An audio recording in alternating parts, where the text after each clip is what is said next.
What's up, Facebook? All right, so I am super pumped to be back. I'm going to give you a little lesson from The Universe Has Your Back today. And as you can see, I posted a message on the comment that said, do your goals get in the way of your guidance? And I want to start off by reading a little message to you from The Universe Has Your Back about how we can sometimes get in the way of receiving guidance when we're really goal oriented and when we're really future oriented or future tripping or trying to make something happen. So I want to really drive home this message today by reading a little passage from the book and then teaching to you directly from it. And Trisha's saying this is something I need right now. Well, fantastic. The Universe Has Your Back, my love. Okay. So this is from the #1 New York Times bestseller, The Universe Has Your Back, my book that's been out since October. So thrilled to share this lesson with you. So this is a universal lesson in the book. Throughout the book, there's many universal lessons, and here it is. So, universal lesson: goals overshadow guidance.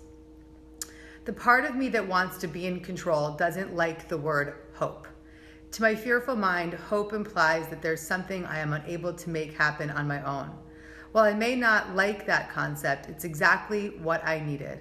Hope helps us move through our problems and choose to perceive them in a new way. Hope is the conduit for miracles. For me, the move past the sadness, shame, and need to control, I had to surrender to hope and let go of my plans. In this process, I was reminded of the need to turn inward for answers.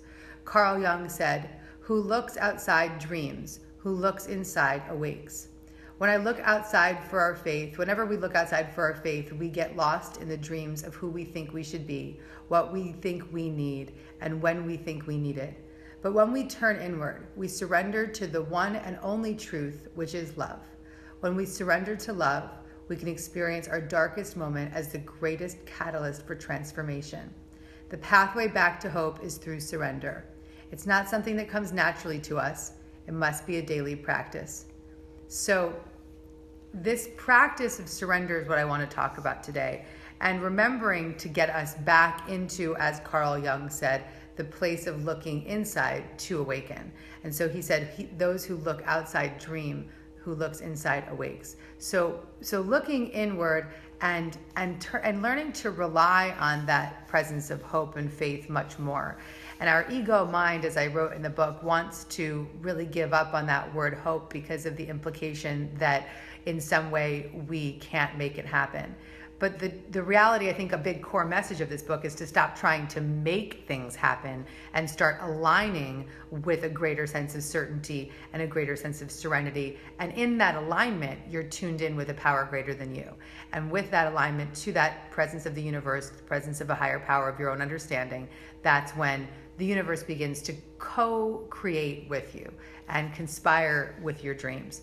So the surrender is the practice of turning over your need to control, turning over your obsessiveness, turning over your feeling and your belief system that you have to make everything happen.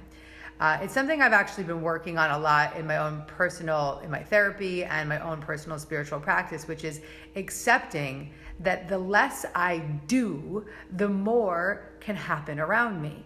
And there's a lot to be said for creating and showing up and making things happen and putting your heart and your soul and your sweat into something. But that action has to be backed with alignment. That action has to be backed with stillness and surrender and connection. And so that's actually probably the core through line throughout The Universe Has Your Back, which is that the more in tune with the universe you are, the easier your life will be, the more faithful you'll be, the more you'll be able to heal your fearful perceptions, the more ease you will have, the greater your life will be in many ways. So I wanted to bring this topic to you really of just, are your goals overshadowing your guidance? And are your goals in the way of you receiving that guidance? And start to think a little bit today about how you can begin to surrender those goals And using the practices from this book, you'll begin to really release those goals. Paula is saying she wants the book in Portuguese. I do believe it is translated in Portuguese, my love, so check it out.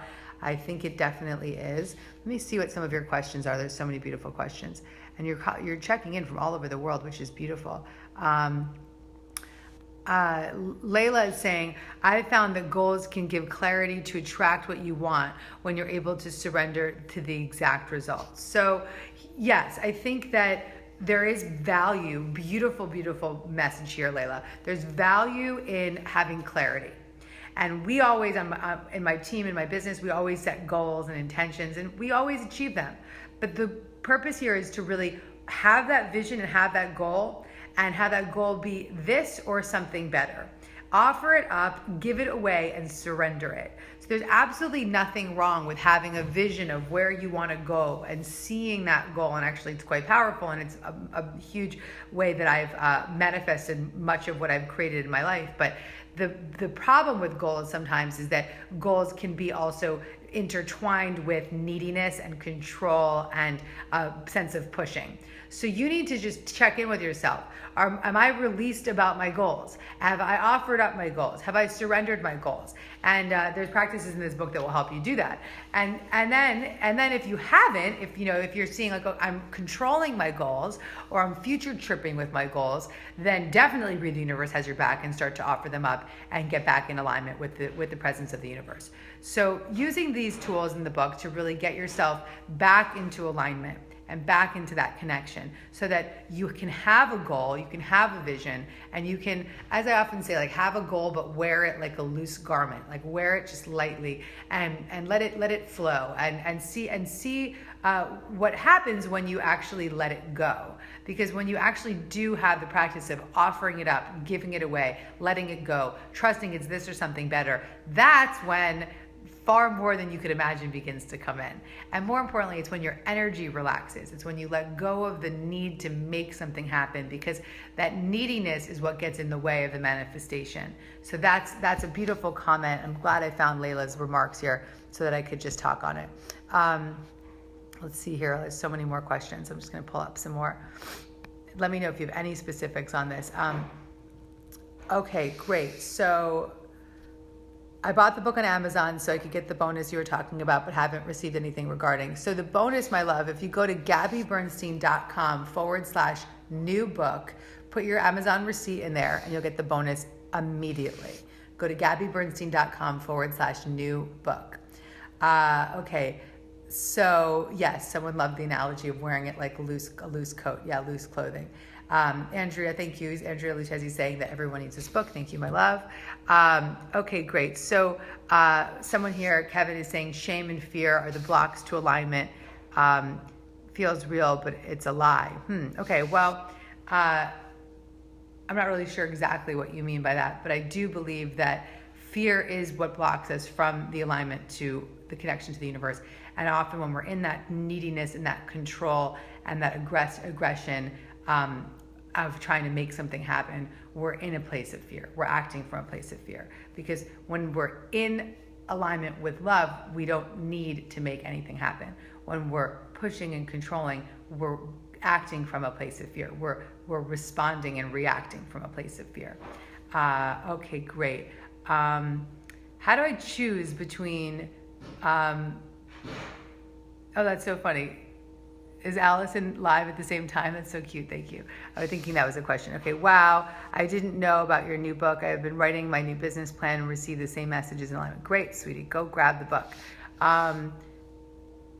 What if you were given the book and can't get the bonuses? Pamela, just email support@gabbybernstein.com and we'll help you out. So Sophia's asking, how do you distinguish between signs from divine universe and those from our ego? So when you're receiving a sign from the universe, it often can feel like a great surprise or like a gift. But when it's a sign that you think you've gotten from your place of ego, it's something that you've been looking for, you've been trying to manipulate the sign, or you're like searching for it. So when you get a sign from the universe, it feels like you're a little bit blindsided and you're like, oh, there you are, how cool.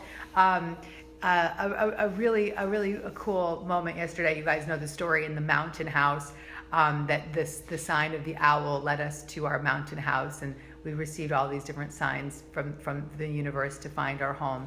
And we recently found a new home. And we moved, and my husband's laughing at me in the corner over there in the kitchen, and we were guided to a new home in the same town. And my broker gave me this gift yesterday, and he's like, "I want to give you this gift for your new home. I thought you'd love this." And we closed on the house, and we walk into the house, and I opened this beautiful gift, and it's a big bowl with an owl. And he had no idea, he hadn't read the book, he didn't know the owl story, he didn't know that the owl was the sign for our home.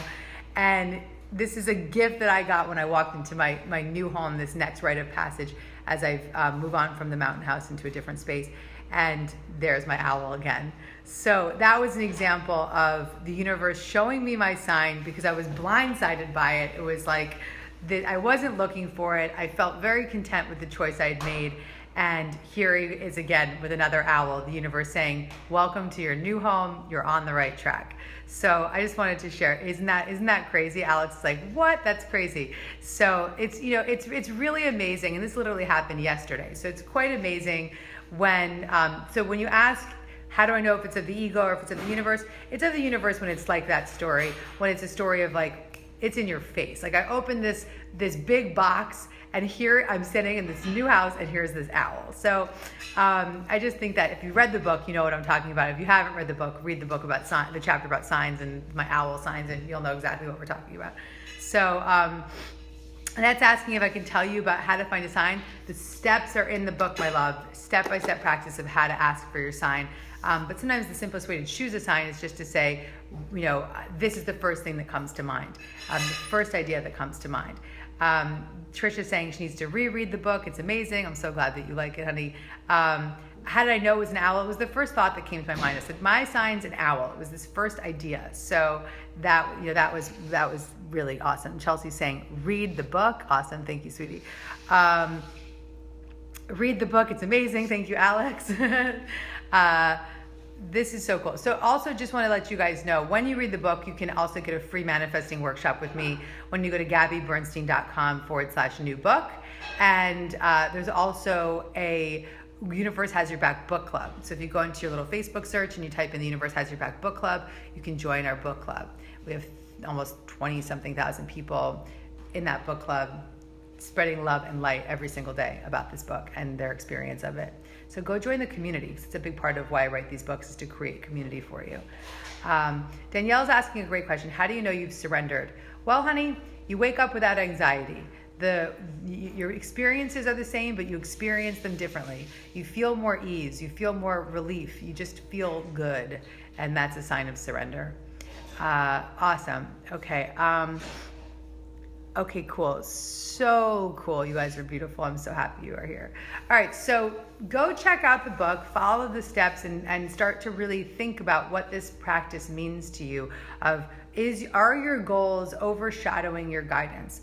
And to reiterate what I said earlier, there's nothing wrong with having clear visions and goals as long as they are surrendered, as long as you've offered them up and you're in alignment with the universe, and you let the universe take those goals and show you what to do with them.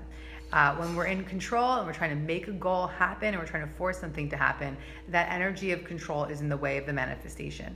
This book will take you through every single step of how to get to a place of alignment, transform your fear into faith, and begin to live with that wonder and excitement that I described when I opened my gift, which was an owl yesterday. Start to have these signs blindside you and just be in your face. It's so cool. And the signs are just going to keep showing up. Tara is saying, I love the Universe Has Your Back book club. Such a great place to find supportive sisters and brothers. Together we can help share love and light in the world. Thank you, my love, for being such a light on this page. Thank you so much, Tara. All right. So I love you guys. Go grab the Universe Has Your Back. Go to gabbybernstein.com/new book to not only get the #1 New York Times bestselling book and get the free manifesting workshop that I share on that page.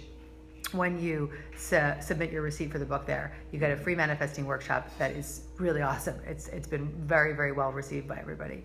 Nana is saying, your book helped me reconnect to the power of the universe and am now experiencing miracles every day. Nana, that is beautiful sweetness. I'm so happy. I'm so happy. I'm so happy. I love you guys. I hope that this book serves you and gives you the greatest sense of certainty and safety in the midst of all the crazy chaos that we see every day. I want this to be a opportunity to catapult back into your connection to a power greater than you and feel that connection to the universe. So if you haven't read the book yet, go to gabbybernstein.com/new book, grab the book and get the free workshop. And join me on the book club, the Universe Has Your Back book club on Facebook. I love you guys. Thank you so much for being my readers and listening and enjoying. And share this video if you feel that you have friends that might be in that place of letting their goals overshadow their guidance.